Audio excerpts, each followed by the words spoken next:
یعنی کہ جس جگہ سب سے پہلے زمین کی جھاگ پیدا ہوئی تھی اور پھر وہی جھاگ پھیل کر پوری زمین بنی، اس مقام پر حضرت جبرائیل علیہ السلام نے اپنے پر کو زمین پر مارا تو 7 زمینوں تک خانہ کعبہ کی بنیاد ڈال دی، جن بنیادوں کو فرشتوں نے 5 پہاڑوں کے پتھروں کی مدد سے بھرا اور ان بنیادوں پر چاروں طرف دیواریں کھڑی کر دی۔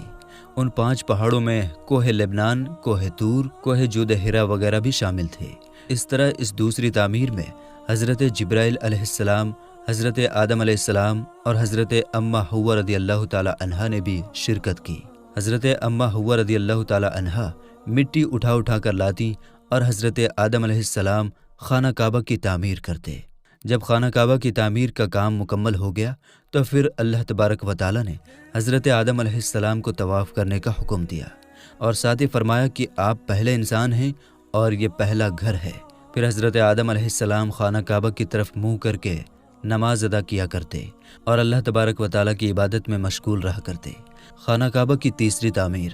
میرے دوستو، تعمیر آدم کے بعد وقت کے ساتھ ساتھ خانہ کعبہ کی دیواریں بھی کمزور ہونے لگیں، تو حضرت آدم علیہ السلام کے بیٹے حضرت شیش علیہ السلام نے مٹی اور پتھر سے خانہ کعبہ کو دوسری بار تعمیر کیا، جبکہ بعض مفسرین کا یہ کہنا ہے کہ حضرت شیش علیہ السلام نے صرف خانہ کعبہ کی مرمت کا کام کیا، اس کی تعمیر نہیں کی۔ میرے دوستو، بات کرتے ہیں خانہ کعبہ کی چوتھی تعمیر کے بارے میں۔ خانہ کعبہ کی چوتھی تعمیر اس وقت ہوئی جب اللہ تبارک و تعالیٰ نے حضرت نوح علیہ السلام کی قوم پر طوفان کا عذاب بھیجا۔ طوفان نوح میں خانہ کعبہ کی عمارت غائب ہو گئی اور بعض روایت کے مطابق خانہ کعبہ کی عمارت کو اٹھا لیا گیا اور یہ جگہ صرف ایک اونچے اور لال ٹیلے کی طرح رہ گئی تھی۔ اس طوفان کے بعد جب حضرت ابراہیم علیہ السلام اس دنیا میں تشریف لائے تو اللہ تبارک و تعالیٰ نے حضرت ابراہیم علیہ السلام کو خانہ کعبہ کی تعمیر کرنے کا حکم دیا۔ حضرت ابراہیم علیہ السلام نے چوتھی مرتبہ خانہ کعبہ کو کس طرح تعمیر کیا، اس واقعے کا پس منظر کچھ یوں ہے کہ جب اللہ تبارک و تعالیٰ کے حکم کے مطابق حضرت ابراہیم علیہ السلام نے اپنی بیوی حضرت حاجرہ رضی اللہ تعالی عنہا اور اپنے پیارے بیٹے حضرت اسماعیل علیہ السلام کو مکہ کی بنجر و ویران زمین اور پہاڑوں کے بیچ چھوڑ دیا، جہاں پر کوئی انسانی آبادی کا نام و نشان نہ تھا اور نہ ہی خانہ کعبہ کی عمارتیں۔ خانہ کعبہ کی جگہ بس ایک لال رنگ کا ٹیلا تھا۔ اس وقت حضرت ابراہیم علیہ السلام نے اپنی بیوی اور بچوں کو چھوڑ کر اللہ تبارک و تعالیٰ کے حکم کے مطابق مکہ کی طرف پہلا سفر کیا۔ اس کے بعد جب دوسری دفعہ حضرت ابراہیم علیہ السلام اپنے خاندان سے ملنے کے لیے فلسطین سے مکہ آئے تو تب حضرت اسماعیل علیہ السلام کی قربانی کا واقعہ پیش آیا، اور تیسری بار جب حضرت ابراہیم علیہ السلام مکہ میں تشریف لائے تو حضرت اسماعیل علیہ السلام کی شادی ہوئی اور اس وقت حضرت حاجرہ رضی اللہ تعالی عنہا کا انتقال ہو چکا تھا۔ چوتھی مرتبہ جب حضرت ابراہیم علیہ السلام مکہ میں تشریف لائے تو آپ کی ملاقات آپ کے بیٹے حضرت اسماعیل علیہ السلام سے نہ ہوئی۔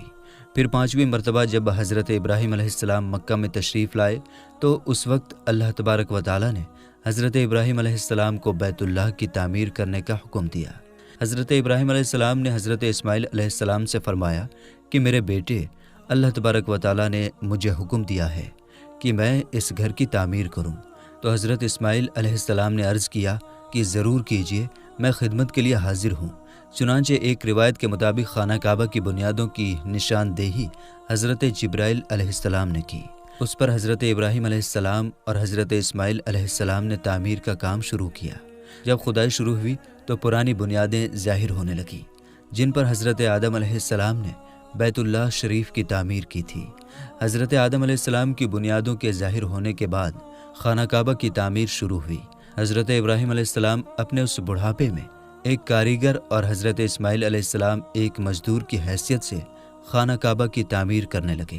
کوہ لبنان، کوہ حرا، کوہ ابو القیس، کوہ صفا اور کوہ مروہ، ان پانچوں پہاڑوں سے حضرت جبرائیل علیہ السلام پتھر اٹھا کر لاتے اور حضرت ابراہیم علیہ السلام کعبے میں لگاتے۔ پھر حضرت جبرائیل علیہ السلام کی نشاندہی سے جبل ابو القبیس کے کنویں سے 2 پتھر ملے۔ حضرت ابراہیم علیہ السلام ان پتھروں کو اٹھا کر لائے۔ ان میں سے ایک پتھر حجر اسود تھا اور دوسرا پتھر مقام ابراہیم کے نام سے مشہور ہوا۔ میرے دوستو، مقام ابراہیم وہ مشہور پتھر ہے جس پر کھڑے ہو کر حضرت ابراہیم علیہ السلام نے کعبہ کی دیواریں بلند کی۔ جیسے جیسے خانہ کعبہ کی دیواریں بلند ہوتی جاتی ویسے ویسے یہ پتھر بھی ہوا میں بلند ہوتا جاتا۔ میرے دوستو، نبی کریم صلی اللہ تعالیٰ علیہ وسلم نے ارشاد فرمایا کہ حجر اسود جب جنت سے اتارا گیا تو دودھ سے بھی زیادہ سفید تھا، پھر انسانوں کے گناہوں نے اسے کالا کر دیا۔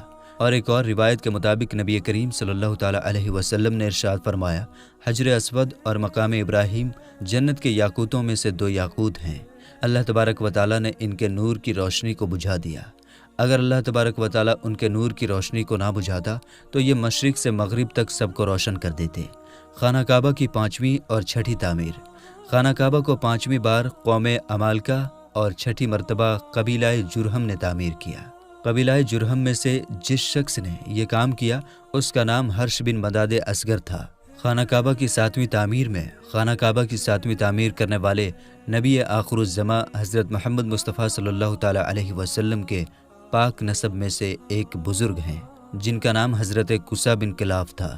انہوں نے خانہ کعبہ کی از سرائے نو تعمیر کی اور ایک بے مثال پختہ عمارت تعمیر کرائی۔ میرے دوستو، خانہ کعبہ کی 8ویں تعمیر کی ضرورت اس وقت پڑی جب قبیلہ قریش کی سرداری کے دور میں ایک زبردست سیلاب آیا جس سے خانہ کعبہ کی دیواریں بے حد کمزور ہو گئی، تو متفقہ فیصلے کے تحت خانہ کعبہ کو قبیلہ قریش نے دوبارہ سے تعمیر کروایا، جس تعمیر میں نبی آخر الزماں حضرت محمد مصطفیٰ صلی اللہ تعالیٰ علیہ وسلم کی ذات اقدس نے بھی شرکت فرمائی۔ لیکن اس وقت سرمایہ کم ہونے کی وجہ سے قریش کی تعمیر میں حطیم کعبہ کو شامل نہیں کیا گیا تھا۔ خانہ کعبہ کی 9ویں تعمیر اس وقت ہوئی جب یزیدی فوج کی سنگ باری کی وجہ سے خانہ کعبہ کی دیواریں شکستہ ہو گئیں، تو حضرت عبداللہ بن زبیر نے حطیم کعبہ کو، جو کہ قریش کی تعمیر میں شامل نہیں کیا گیا تھا، اس کو بھی شامل کر کے بنیاد ابراہیمی پر خانہ کعبہ کو نئے سرے سے تعمیر فرمایا۔ خانہ کعبہ کی 10ویں تعمیر عبد الملک بن مروان کے نائب حجاج بن یوسف، جو کہ ایک ظالم حکمران تھا، اس نے 74 ہجری میں پھر سے خانہ کعبہ کو قریش والی تعمیر کے مطابق بنوایا۔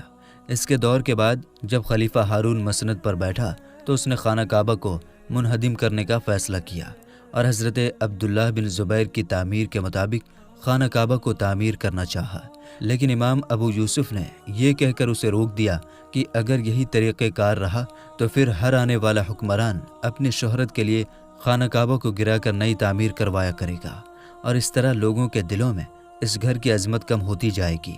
پھر 1040 ہجری میں سلطنت عثمانیہ کے سلطان مراد بن احمد خان شاہ قسطنطنیہ نے حجر اسود والے رکن کے علاوہ ساری عمارت کی بنیاد کو بنیاد حجاج کے موافق تعمیر کروایا۔ اس تعمیر کا کام 6 ماہ کے اندر مکمل ہوا۔ اس نے خانہ کعبہ کے اندر سنگ مرمر کا پتھر لگوایا اور نہایت ہی خوبصورت چھت بنوائی، اور باہر کی دیواریں سنگ خارا سے چونا میں چنی گئی، اور نہایت ہی نفیس اور روشنی سیاہ رنگ کا پردہ خانہ کعبہ پر ڈال دیا جس پر کلمہ طیبہ تحریر تھا اور سنہری لفظوں میں سلطان کا نام بھی لکھا ہوا تھا۔